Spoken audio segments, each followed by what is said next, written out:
जैसे जो goals achieve करने के बारे में हम सोचते हैं, जो टारगेट लेके चलते हैं, तो उसके लिए जैसे कि कुछ देर पहले आप एसेट एलोकेशन की बात कर रहे थे, एसआईपी की बात कर रहे थे, तो इन्वेस्टमेंट में अगर किसी को सेफ जोन में चलना है, सेफ रास्ता पकड़ना है, तो यहाँ पर जाना उनके लिए बेहतर होगा। 101% यहाँ पे बेहतर ही है। हम्म। आप जब इन्वेस्टमेंट इनमें इन टूल्स में करते हैं, आपकी एवरेजिंग भी हो रही है, हर महीने आपका पैसा भी लग रहा है, आपको सेविंग की आदत भी लग रही है, और सेविंग को बढ़ाने की आदत भी लग जाती है।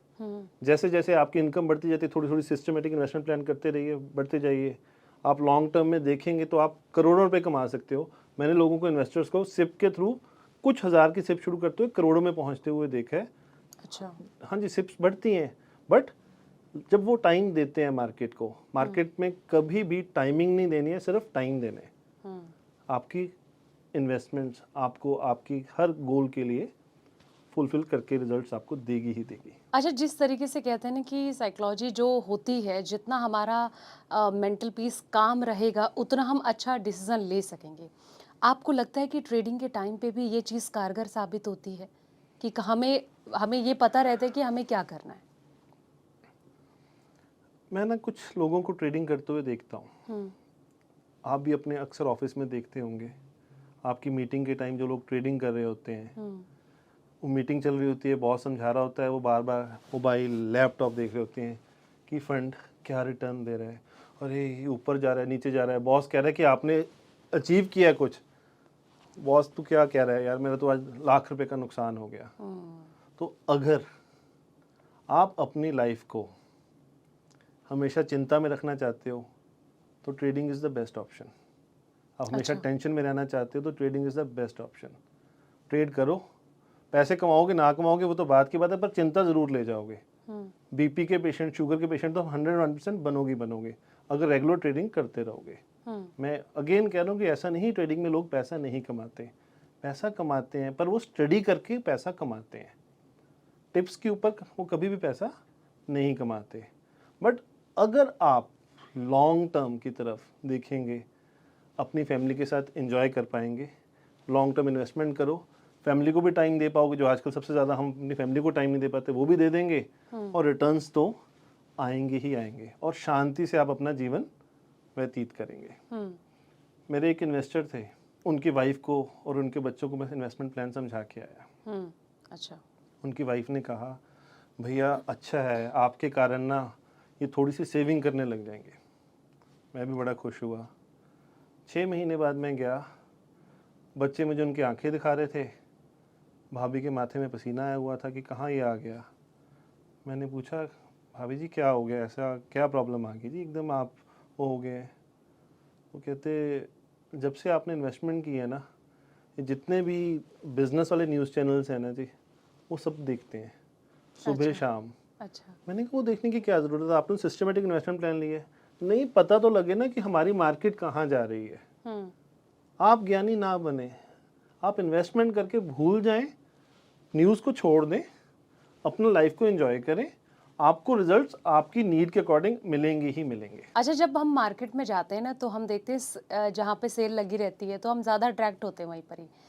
मार्केट में भी कुछ ऐसा ही नज़र आता है कि जहाँ पे हमें लगता है कि अभी तो मार्केट बहुत अच्छी चल रही है, हर जगह हरियाली है, तो वहाँ पर वही हमारी साइकोलॉजी उसी तरफ हमें खींची ले जाती है कि नहीं भाई पैसा लगा लो। फिर अक्सर क्या होता है कि आगे चल के फिर देखते हैं कि घाटा हो गया। तो ऐसे लोगों को क्या एडवाइस करना चाहेंगे आप? वॉरेन बफेट ने कहा कि when others are greedy avoid the market, when others are not investing you should invest at that time. So जब मार्केट की सेल आती है तब आता है इतने करोड़ों का इन्वेस्टर्स का नुकसान हो गया, हमारी मार्केट नीचे चली गई, 5 कारण 10 कारण की मार्केट आगे क्यों नहीं बढ़ेगी। वही मार्केट अब सेल लगा रही है, जो चीज़ आपने पहले 500 रुपये की खरीदी आज आपको 250 रुपये में मिल रही है, 50% सीधा सेल दे रही है, और आप उस टाइम डर रहे हो। उस टाइम तो पक्का टाइम है कि पैसे लगाइए आप। हाँ।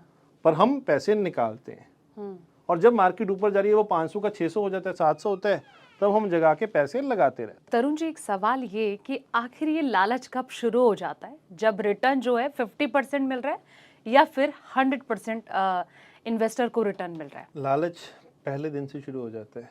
जब किसी इंसान का थोड़ा सा पैसा भी एक दिन में बढ़ जाए ना, तो उसको लालच आ जाता है कि बस मैं पैसे इन्वेस्ट कर दूं और कर दूं, ठीक है। और लालच में वो ऐसी गलतियां कर देता है कि उनको पता भी नहीं लगता कि गलती हो गई, फिर वो साल बाद 2 साल बाद पछताते हैं कि हाँ गलती कर दी हमने। सो रादर देन, एक ह्यूमन साइकोलॉजी की जैसी बात हो रही है, मैं एक आपसे सवाल करता हूँ। आपके पास 2 शेयर हैं, ए और बी, दोनों आपने 100 के लिए। ए वाला शेयर 100 वाला 200 में हो गया, बी वाला 100 वाला 50 का हो गया। अब साल बाद आपको पैसे की ज़रूरत है, तो आप कौन सा शेयर बेचोगे? डेफिनेटली जी, ए शेयर बेचेंगे जो 100 का 200 हुआ। जो आपका कमाने वाला बेटा है उसको आप बेच रहे हो, जो निकम्मा है, जो आगे जाके बढ़े ना बढ़े, उसको आप अपने पास रख रहे हो। उल्टा होना ये चाहिए कि मैं बी वाला बेच दूं और ए में पैसे और इन्वेस्ट कर दूं, उसके बढ़ने के चांसेस और हैं। मैं थोड़ी सी स्टडी करूं, जो एक साल में 50% नीचे चला गया उसके तो बढ़ने के चांसेस वैसे ही थोड़े से कम हो गए। हर इन्वेस्टर बी वाला ही बेचता है, ए वाला बेचता है, पर हमें उल्टा बी वाला बेचना चाहिए। अब रिटर्न की कोई लिमिट नहीं है कि 50%, 100%, 200%, 300%, कुछ भी रिटर्न कभी भी आ सकती है। नेगेटिव भी हो सकता है, ये नहीं है कि हाँ रिटर्न ही आएगी, नेगेटिव भी हो सकता है। पर हमें ये अपना एक प्लान बना के गोल बेस्ड प्लानिंग करनी चाहिए कि जब हमारा जो एक गोल के लिए हमने पैसे सेव किए थे वो निकले, तब हम पैसे को, प्रॉफिट को बुक कर लें। पूरा ना करें, कुछ प्रॉफिट को बुक कर लें, ताकि हमारा गोल उस टाइम हो जाए। अगर मार्केट कुछ उल्टी हो गई तो हमारी रिटर्न जाए ना। पर ये नहीं है कि अगर मुझे किसी ने 100% रिटर्न दी है, तो मुझे आगे 200% देने की प्रोबेबिलिटी बढ़ सकती है उसकी।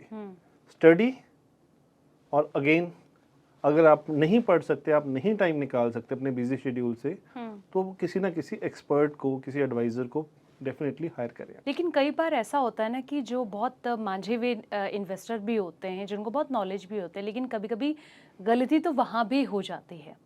क्योंकि अगर मैं कोविड, जब आपने शुरू में बताया था कि कोविड का जो दौर था, उस वक्त बहुत गहरा जख्म इन्वेस्टर को लगा था, बहुत खतरनाक तरीके से मार्केट टूटी थी, बहुत गहरा सदमा लगा था उस टाइम पे। लेकिन उसके बाद जो कंडीशन हुई थी, कहीं ना कहीं वो समझ कितनी ज़्यादा इम्पॉर्टेंट हो जाती है। कहते हैं ना कि लाइफ में जब ठोकर लगती है तब इंसान संभलता है।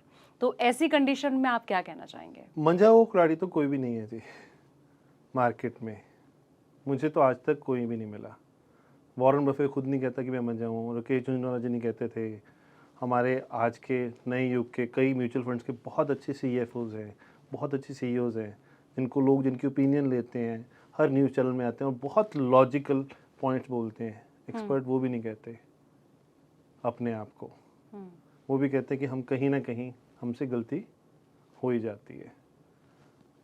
अब फिर से कोविड के टाइम पे अगर हम उसको देखें, अगर आप सेबी का डाटा लें, फिर से सेबी की डाटा ही, मैं नहीं कह रहा, सेबी कह रहा है कि इतने डीमैट अकाउंट खोले, हमें लोग मिले जो पैसे कमाने वाले दिखते हैं, पर गंवाने वाले तो कभी हमें दिखे ही नहीं। और कई लोग ऐसे भी मिले हैं मुझे ना, जिन्होंने पैसा गंवाया है, पर अपने आप को इज्जत रखने के लिए कि मुझे लोग मेरा मजाक ना उड़ाएं, वो भी कहते हैं कि हमने पैसे को कमाया है, पर अंदर में कहते आज के बाद मैं मार्केट में कभी पैसा नहीं लगाऊंगा। तो अगेन ओवर कॉन्फिडेंस फिर से आपको नुकसान कराएगा ही कराएगा।